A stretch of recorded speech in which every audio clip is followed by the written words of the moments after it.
अस्सलाम वालेकुम। मेरा नाम है जैगम और आप देख रहे हैं मेरा YouTube channel Zaigham FX insights.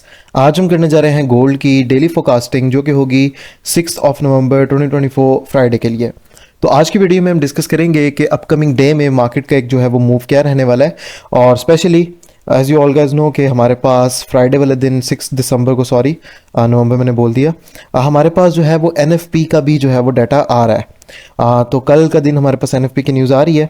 तो देखते हैं कि हमारे पास कौन कौन से जो हैं वो एरियाज़ अवेलेबल हैं जहां से हम मार्केट के अंदर बाइंग और सेलिंग जो है वो कर सकते हैं। और आज के दिन मैं स्पेशली एक एनएफपी के ऊपर आप लोगों से स्ट्रेटजी एक जो है वो शेयर करूंगा, जिस स्ट्रेटजी को यूज़ करते हुए आप एनएफपी का जो है वो मूव कैप्चर कर सकते हैं।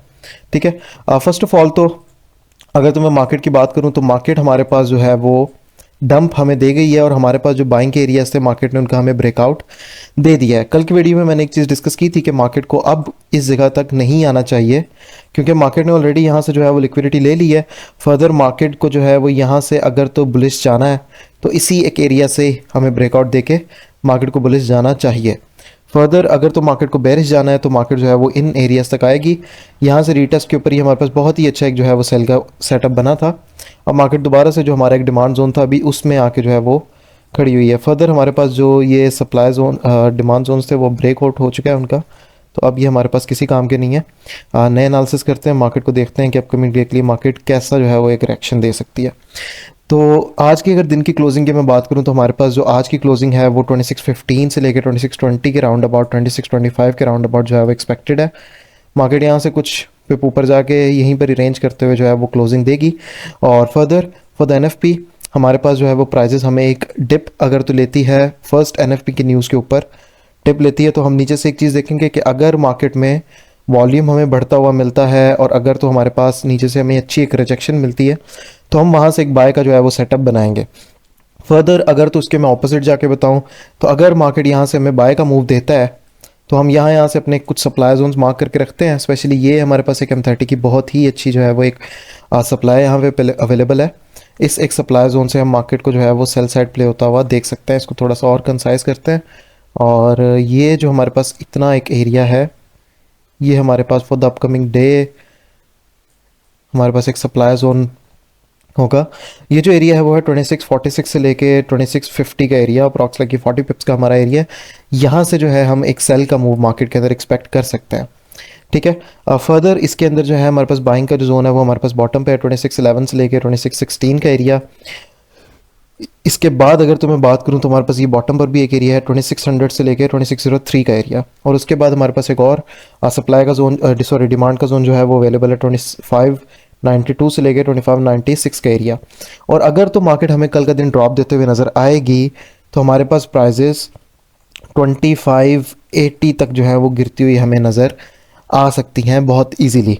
वहाँ से अगर हमारा एक बाय का सेटअप बनेगा भी तो वो मैक्सिमम जो होगा वो 2600 तक का हमारे पास बाय का सेटअप हमें बनता हुआ नज़र आ सकता है। और इन केस अगर तो मार्केट बुलिश जाएगी तो 2650 से ऊपर क्लोजिंग नहीं देगी। ठीक है, 2650 ये फिगर आप याद रखिएगा। अगर इसके ऊपर क्लोजिंग मिलती है तो फिर फर्दर हमारे पास जो है वो मार्केट हमें बाय साइड प्ले होते हुए नज़र आ सकती है। ठीक है, 2650 का हमारे पास एक जोन है, 2650 के पास ये 2540 ये वाला हमने एक सप्लाई जोन निकाला है। यहाँ से ही मार्केट जो है वो ड्रॉप ले सकती है। आपने देखना यहाँ पर ये है कि जो M15 की कैंडल है अगर तो वो मार्केट में हमारे पास इस एक इतनी जगह के ऊपर आके सस्टेन करती है तो हम यहाँ से फिर जो है वो सेलिंग की ट्रेड कर सकते हैं। बाकी फर्दर हमारे पास जो डिमांड के जोन है उनके ऊपर डिस्कशन कर लेता हूँ। ये जो हमने किया ये भी 2600 से लेकर 2604 का, और ये वाला 92 से लेके हमारे पास है 2592 से लेकर 2595 का एरिया। और इन केस अगर तो ये भी हमारे पास ब्रेकआउट होता है तो प्राइजेस जो है हमारे पास 2580 से लेके 2584 के एरिया में से जो है वो एक रिवर्सल ले सकती है। ठीक है। फर्दर इसके अंदर कुछ और सप्लाई के जोन्स भी देख लेते हैं कि हम कहाँ कहाँ से जो है वो सप्लाई मार्केट के अंदर देख सकते हैं। हमारे पास एक ये भी जो है वो एक सप्लाई का जोन पड़ा हुआ है, और इसके अलावा हमारे पास ये भी जो है वो एक अच्छा एरिया ऑफ सप्लाई हमारे पास बनते हुए नज़र आ रहा है। ठीक है, तो ये जो एरिया है वो है 2632 से लेकर 2635 का एरिया, और उसके बाद जो हमारे पास ऊपर एरिया है वो 2638 से लेके 2641 का एरिया। ठीक है, तो ये एरिया जो है वो हमारे लिए कल का दिन के लिए सप्लाई जोन वर्क करने वाले हैं। और नीचे जो हमने डिमांड जोन्स की डिस्कशन की है वो हमारे पास डिमांड जोन वर्क करने वाले हैं। अगर तो मार्केट 26-22 का ही ब्रेकआउट नहीं देती तो हमारे पास प्राइसेस फर्दर भी इन एरियाज तक आते हुए हमें नज़र नहीं आएगी। ठीक है, तो further for the upcoming day ये हमारे सप्लाई एरियाज जो हैं वो रहने वाले हैं, और ये फर्दर हमारे पास बॉटम पे जो है वो डिमांड एरियाज, और this one is also like a supply zone. ठीक है, ये तीन हमारे पास सप्लाईज रहने वाली हैं, और ये दो जो है वो डिमांड, और ये थर्ड भी जो है वो एज ए नीचे जो है वो डिमांड वर्क करने वाली है। तो एनएफपी के ऊपर हमने डिस्कशन की है। एनएफपी का के ऊपर मैं ये प्रिडिक्ट करना थोड़ा सा जो है वो मुश्किल है। हाँ, एनएफपी से पहले अगर हमें मार्केट बुलिश नज़र आती है और यहाँ पर हमारा कोई सेटअप मिलता है तो हमें फर्स्ट मूव जो है वो सेलिंग का मिल सकता है। एनएफपी के ऊपर मार्केट अक्सर जो है वो डबल साइडेड मूव करती है, तो अगर तो वन साइड मूव करे, ड्रॉप दे, हमें वॉल्यूम मिले तो वहाँ से बाय कर सकते हैं। M15 की कैंडल क्लोजिंग को देखते हुए, M15 की कैंडल क्लोजिंग को और स्पेशली वॉल्यूम को देखते हुए, अगर तो आपको वॉल्यूम बड़ा मिलता है तब।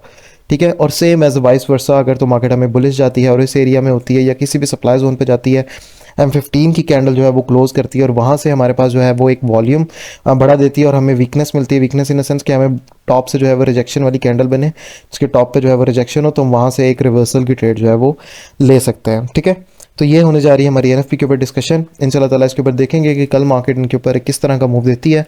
बाकी फिर फर्दर इंशाल्लाह ताला मुलाकात होती है अपने वीकली एनालिसिस के साथ। तब तक के लिए अपना ख्याल रखिए। अल्लाह हाफ़िज़।